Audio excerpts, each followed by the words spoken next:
di Jakarta.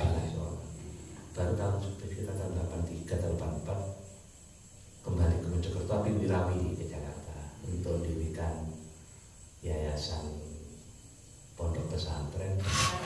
Teori komunikasi itu hubungan psikologis personal, impersonalize itu tidak bisa digantikan dengan teknologi. Itulah mengapa silaturahim itu penting, datang ke ulama penting, minta bantuannya. Ya banyak hal yang kita akan boleh. Mungkin tidak saat itu, tapi kita nanti ketika jarak itu sudah terjadi. Pada satu kesempatan ke Yai Munasir. Yai, kalau tahun jenengan itu putranya banyak. 14. Oh, putranya beliau, masya Allah 14. Tapi kok jadi semua?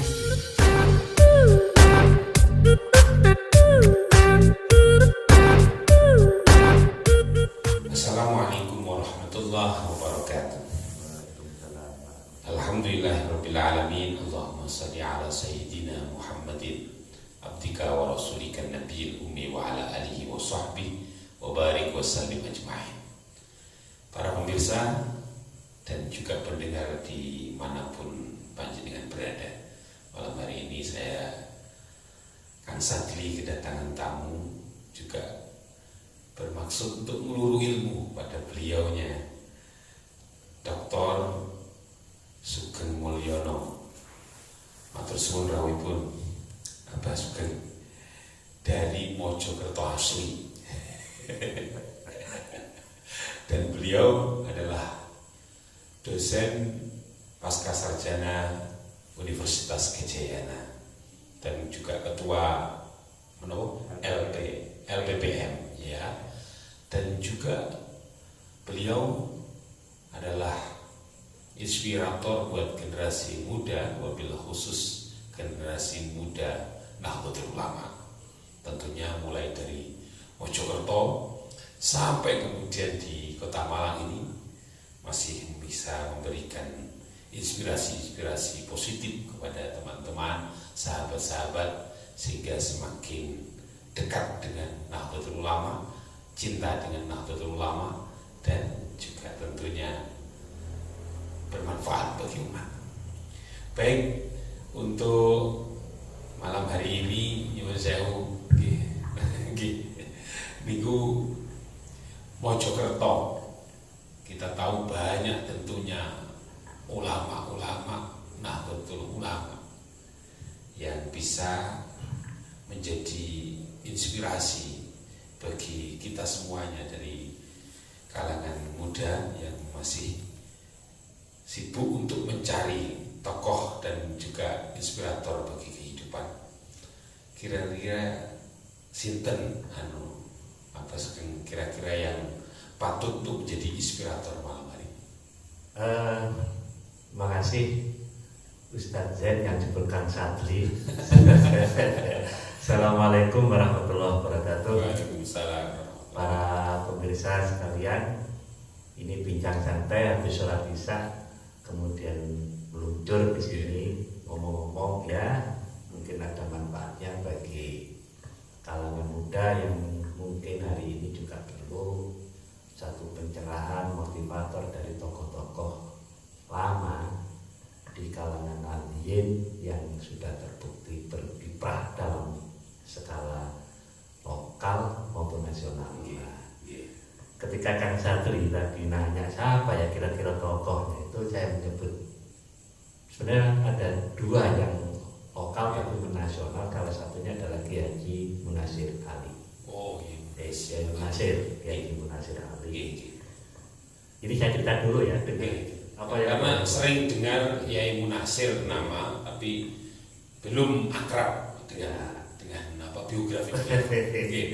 Begini, Kang Sadli. Jadi waktu kami aktif di IPENU tahun 85, memang sayup-sayup dibincangkan teman anak-anak muda itu sudah membincangkan beliau, tapi beliau secara langsung belum pernah berkomunikasi. Maklum beliau kan banyak di Jakarta, di PBNU.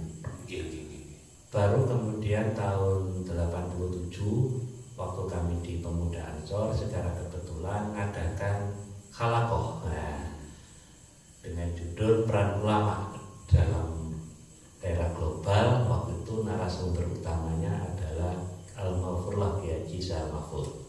Waktu itu kebetulan kami diminta mandu.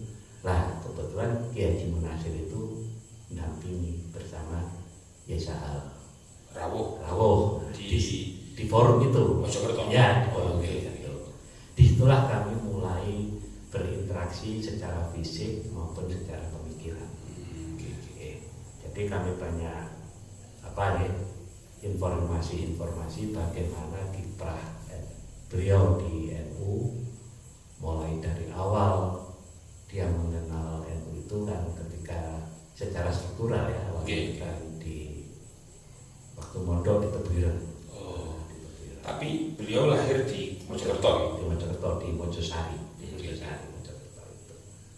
Waktu mondok itu kebetulan merupakan kader khusus yang disiapkan oleh Al-Maghfurlah Kiai Haji Wahid Hasim Gus Dur. Jadi itu yang mengawali, kemudian sangat intens di NU. Kemudian waktu pergolakan revolusi itu beliau masuk di militer di Hizbullah. Kalau Hizbullah di Malang ada ya itu Mas Pur itu.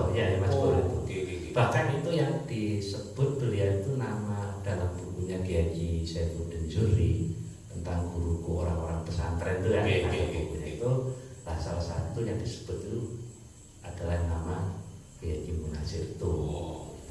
Berarti sangat akrab sekali. Akrab sejak tahun 45-an itu.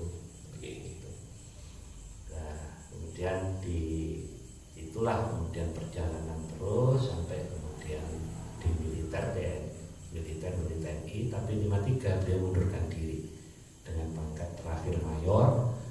Nah, terus berkiprah dia itu sampai akhir hayatnya. Berarti mulai hijrah dari Mojokerto ke Jombang terus ke Jakartanya kira-kira tahun berapa? Ya sekitar tahun 50-an itu. Sudah di sana. Sehingga gemanya lebih banyak di Jakarta. Di Jakarta. Baru sekitar tahun 83 atau 84 kembali ke Mojokerto, tapi Wirawiri ke Jakarta untuk mendirikan yayasan pondok pesantren dan sekolah Dahlan Sapi itu mulai SD sampai SMA itu. Jadi itu yang beliau lakukan. Yang di Mojosari itu? Di Mojosari. Yang begini, ketika kami berinteraksi, saya menangkap itu setidaknya dalam perspektif saya sebagai pandang ketika kami berkomunikasi baik secara formal maupun tidak formal itu keistiqomahan untuk bergerak memperjuangkan NU dengan segala konsekuensinya. Kan abot itu, dengan segala konsekuensinya. Itu yang kemudian istiqomah diikuti terus sampai berakhir hayatnya. Bahkan ketika tahun 96 saya masih ingat, saya duduk-duduk di rumah di minggu siang itu, beliau mampir ke rumah istri saya. Dari mana Yai? Saya bilang, kamu habis bahas dengan Kiai NU di Tebuireng dengan almarhum Yai Yusuf Hasim. Itu usia sudah di atas 70, tapi semangat untuk berjuang, semangat untuk mengabdikan diri kepada membahas NU. Itu luar biasa. Itu yang kira perlu kita contoh ini. Mudah-mudahan gak ngelokro. Kita itu kan ngelokro, tantangan titik wis ngelokro. Ini yang kemudian waktu yang halakoh itu yang jenengan tangkap keistiqomahan beliau. Ya, mulai itu. Dan pernah satu bincang santai itu. Jenengan masih IPNU? Saya sudah ansor. Oh, sudah ansor. Jadi IPNU ansor. Nah, kan kadernya kan urutnya kan begitu dari IPNU kemudian ke ansor kan gitu. Jadi waktu itu siang saya ke sana, waktu itu mau nulis, teman-teman ansor itu mau nulis sejarah. Waktu itu tapi nggak sampai nulisnya. Waktu saya wawancarai, Yai, saya nanya, bagaimana sih dulu orang-orang itu ketika 10 November.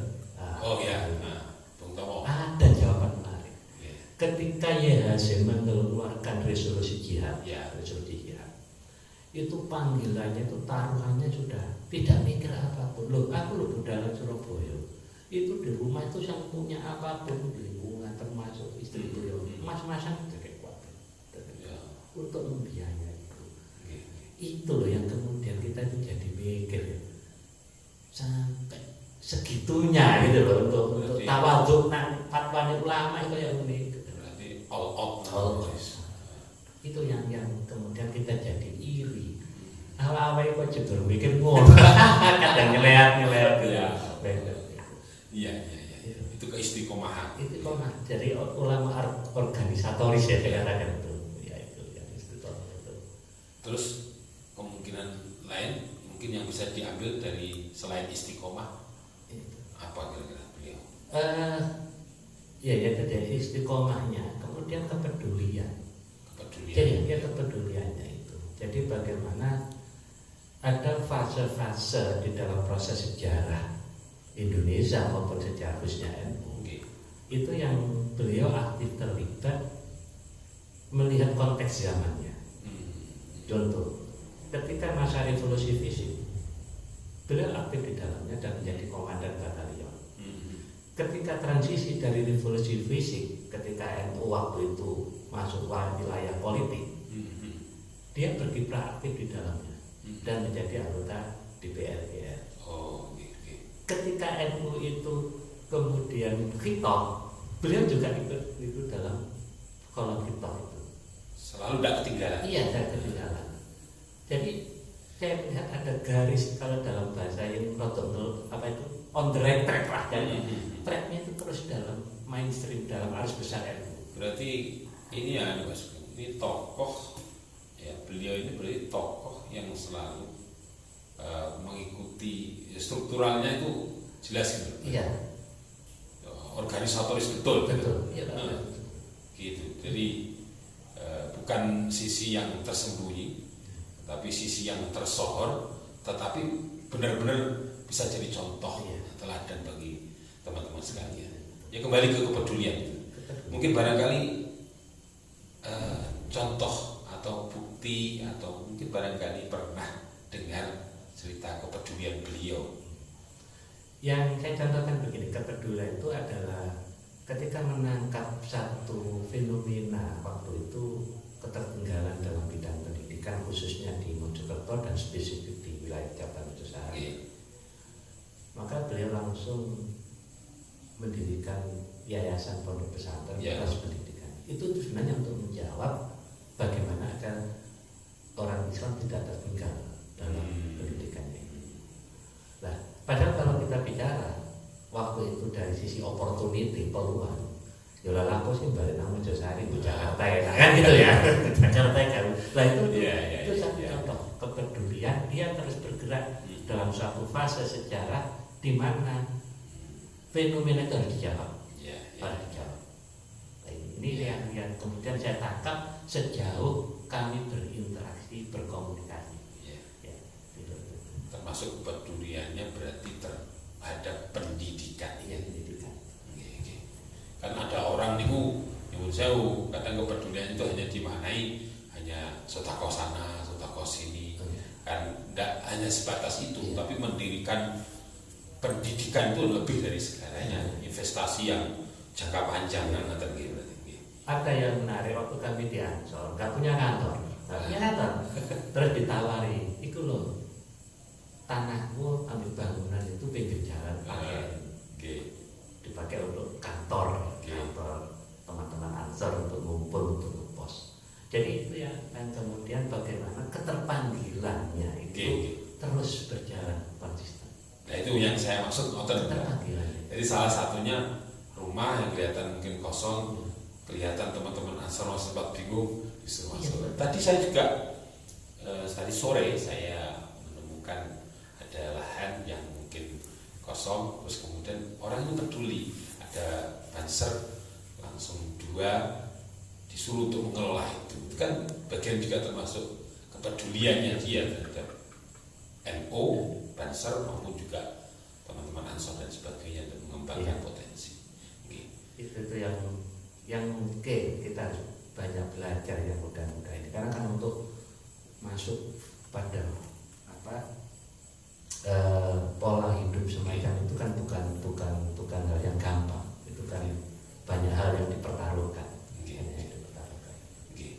Baik, mungkin ada lagi selain daripada keistiqomahan beliau, kepedulian beliau, mungkin ada yang menarik lagi yang bisa dijadikan inspirasi buat generasi muda. Ya, DNU itu kan kalau kita dalam perjalanan sejarahnya itu kan warnanya macam-macam. Jadi mulai warna murni sosial kemasyarakatan, pernah masuk dalam wilayah politik, kemudian hitoh, kemudian bergerak lagi pada panggilan sosial keagamaan, kemudian era reformasi, kemudian mendirikan, saya katakan sayap politik lah, sayap politik. Nah, ketika sayap politik itu mau dikibarkan, beliau juga berkiprah di situ. Yang Nasir. Waktu itu pendekatannya adalah, nah wong NU itu tetap ini tok. Ini adalah saat bagaimana agar bisa mewarnai kehidupan berbangsa dan bernegara. Jadi sudut pandangnya itu adalah, nah dalam bahasa NU itu tasarruful imam ala ro'iyah manutun bil maslahah. Jadi kemaslahatannya itu yang dituju sebenarnya, seperti rohnya itu sebenarnya waktu itu ke situ. Jadinya nanti maslahah. Iya, maslahannya. Nah itu. Tapi maslahannya untuk umat ya. Kalau untuk pribadi berarti ada konslet. Jadi kalau konslet kan harus ada tanda nih. Itu selain daripada kepedulian tadi, jadi merespon cepat terhadap peluang, terus kemudian melakukan perubahan itu demi kemaslahatan. Ya. Dan mungkin semua orang itu, tapi anak-anak muda kan banyak yang tidak tahu, mungkin yang lahir di atas tahun 95 itu kan tidak tahu bagaimana perjalanan NU yang menghadapi problem berat pada waktu itu, Muktamar di Cipasu. Itu kan bagaimana tekanan keras terhadap struktural NU. Nah pada saat situasi genting semacam itu di Cipasu itu, ketua panitia muktamarnya itu kan yang Nasir. Jadi berani ambil posisi yang berisiko gitu. Itu gak mudah. Orang kalau tahu pada era itu tuh gak mudah, itu berat. Dan itu tahun 94. Iya. Dan elit pas mondok. Itu saya baru lulus dari kuliah gitu. Jadi kalau itu tokoh-tokoh NU lama itu kalau cerita Cipasu itu waduh salah seperti itu. Ya gak landai-landai seperti sekarang ini, kan landai-landai aja gitu. Wah, luar biasa. Jadi beliau mengambil peran yang beresiko dan luar biasa kalau tanggung jawabnya, kalau bicara tanggung jawabnya ya berat. Atau mendapatkan benturan sana sini. Bahkan dalam pidato sebagai ketua panitia itu berani menyinggung kekuasaan pada waktu itu. Itu kalau sudah tidak memiliki mental pejuang ya sudah logro. Pasti agak ciutnya. Nyalinya ciut. Itu yang kemudian kita ambil lah. Ya kalau tidak bisa semuanya kan sebagian yang tetap harus menjadi inspirasi kita dalam perjalanan. Jadi kalau lihat tokoh yang Munasir Ali kayak begitu, kadang-kadang kan teman-teman muda rasanya kok gimana? Mungkin kita harus mengambil dari mana ini beliau keberaniannya atau ketegasannya atau juga pemikirannya, kan gitu. Kira-kira ini diarahkan kemana ini generasi muda yang milenial ya? Nah, anak-anak milenial itu kan memang eranya sudah beda ya. Tapi satu hal, spiritnya tetap kita ambil. Nah, kalau spirit keperjuangan hari ini kita itu tidak mengambil taruhlah role model uswah dari tokoh-tokoh kita yang lama, siapapun orangnya ya. Maka kita akan kehilangan giroh. kita akan hilang. Apalagi terjebak hal-hal yang sifatnya pragmatis. Nah itu kemudian harus pelan-pelan kita, oh dulu tokoh-tokoh kita seperti itu, orang tua kita dulu enggak kayak gitu. Ya itu yang kemudian spirit itu harus tetap diambil di era apapun, di era apapun. Ya, jadi spiritnya itu harus kita ambil. Ambil contoh gimana, kayak apalah menurut Pak Sugeng untuk generasi muda. Ya. Jadi pertama spirit yang diambil. Generasi muda sekarang memang sangat terbuka informasi, bisa browsing kemanapun, apapun bisa diperoleh dengan cepat. Tapi satu, spirit itu tidak bisa diambil secara instan dengan model begitu. Karena itu harus banyak berinteraksi. Di samping kita merujuk dengan buku-buku acuan pada ulama-ulama terdahulu, ya kita harus dengan mendekatkan ulama-ulama yang sekarang. Karena beda, kita membaca dengan berinteraksi itu beda. Bertemu, bertatap muka, beda. Sowan beda. Silaturahmi, iya. Beda dengan iya. hanya dengan WA, beda. Iya, beda. Beda. Karena dalam teori komunikasi itu hubungan psikologis personal, impersonalize itu tidak bisa digantikan dengan teknologi. Itulah mengapa silaturahim itu penting, datang ke ulama penting, minta bantuannya. Ya banyak hal yang kita akan peroleh. Mungkin tidak saat itu, tapi kita nanti ketika jarak itu sudah terjadi, ternyata seperti ini. Berarti generasi milenial harusnya juga silaturahim, mengupayakan dan memaksa dirinya. Iya, itu. Itu akan menjaga giroh itu, menjaga giroh itu. Nah ini yang sekarang cerita silaturahim itu katanya gak sepira usum. Karena diganti dengan WA itu kan udah repot kan. Jadi itu harus terus dibina segala macam. Itu yang pertama berarti ya. Sarannya Pak Sugeng kepada generasi milenial harusnya rajin untuk berinteraksi, bersilaturahmi pada tokoh-tokoh Nahdlatul Ulama. Biar girohnya semangat ya untuk kepada Nahdlatul Ulama tetap terus ada. Mungkin yang kedua adalah visi besar. Beliau itu punya visi besar. Ya. Boleh nggak dikatakan mimpi? Iya boleh. Mimpi. Ya. Mimpi kemudian dia akan mengejar untuk mewujudkan. Tapi mimpi yang beliau bangun seperti pengetahuan saya, apakah Kiai Haji Munasir Ali atau tokoh lokal tapi punya karisma Kiai Haji Ahyad Halimi. Kebetulan beliau berdua kami agak intens. Ya. Yang dipikirkan di dalam benaknya itu adalah kemaslahatan orang banyak. Itu yang saya tangkap. Bahkan sewakit ini tapi bukan Yahya misalkan, Yahya Halimi. Orang Jogja semua tahu. Anak didiknya jadi bupati, wali kota itu didik, anak didik beliau semua. Sakit saya sambangi di mana itu rumah sakit Darmo. Sing dipikir pertama supaya apa nasib petani musim kering kayak gitu. Jadi semua frame berpikirnya itu adalah kepada umat. Nah itu kan mimpi besar ya. Nah itu yang harus diteladani dan berpikirkan. Saya jadi ingat Sayyidina Utsman itu ngomong ini, uang itu nak mikir tentang kemaslahatan umat, artinya itu padang, artinya jadi padang. Tapi nak mikir tentang kemaslahatan dunia, apa itu dunia? Jabatan, kendaraan, segala macam. Artinya lo jadi patah. Hati kita cek padang itu betul mikir. Kemaslahatan itu banyak. Dunia. Zulmatun fil qalbi. Iya itu. Iya. Itu jadi visi besar atau mimpi. Jadi teman-teman, sahabat-sahabat generasi muda itu harus punya mimpi untuk bisa bermanfaat bagi orang lain. Dimanapun nanti dia berkiprah dalam profesi apapun, Jadi kemanfaatan itu. Yang ketiga, yang ketiga tadi sudah singgung konsistensi, istiqomah. Nah dalam bahasa manajemen itu kalau ingin unggul itu harus konsisten.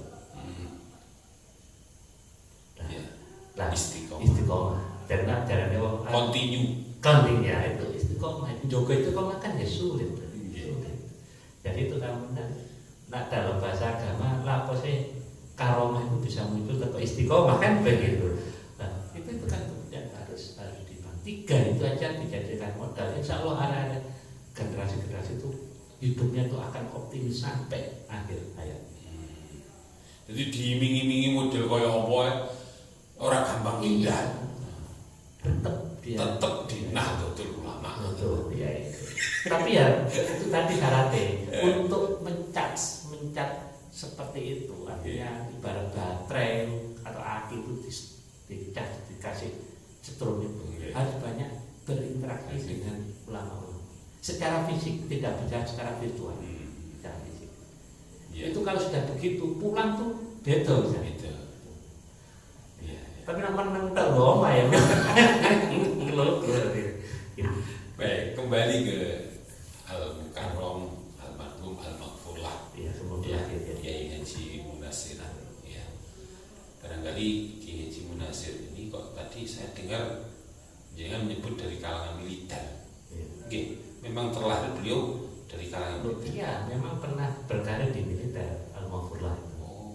Pernah, kemudian mengundurkan diri tahun 53 pangkat mayor. Karena apa? Ingin berkhidmat kepada NU satu, yang kedua ingin perjuangannya itu menjadi ikhlas, tidak karena jabatan ABCD. Itu loh yang sulit. Itu biasanya orang militer kan tegas. Memang ya, tegas, karakternya tegas. Tapi biasanya kalau sudah jadi kiai, tapi mampu memajukan. Nah itu. Ini yang mau saya cermati sekaligus kemudian mungkin dari panjenengan yang sudah berinteraksi dengan beliau, katanya beliau tadi sudah memberi jawaban, beliau itu tegas tapi juga santun. Nah, kesudian ini. Contoh bisa memadukan ya? Saya padukan ketika begini, pada era tadi saya katakan waktu Muktamar di Paso, kan jarang orang yang berani ngambil posisi menjadi ketua. Karena resikonya tahu waktu itu. Kita tahu semua lah bagaimana rezim pada waktu Orde Baru itu sangat menekan.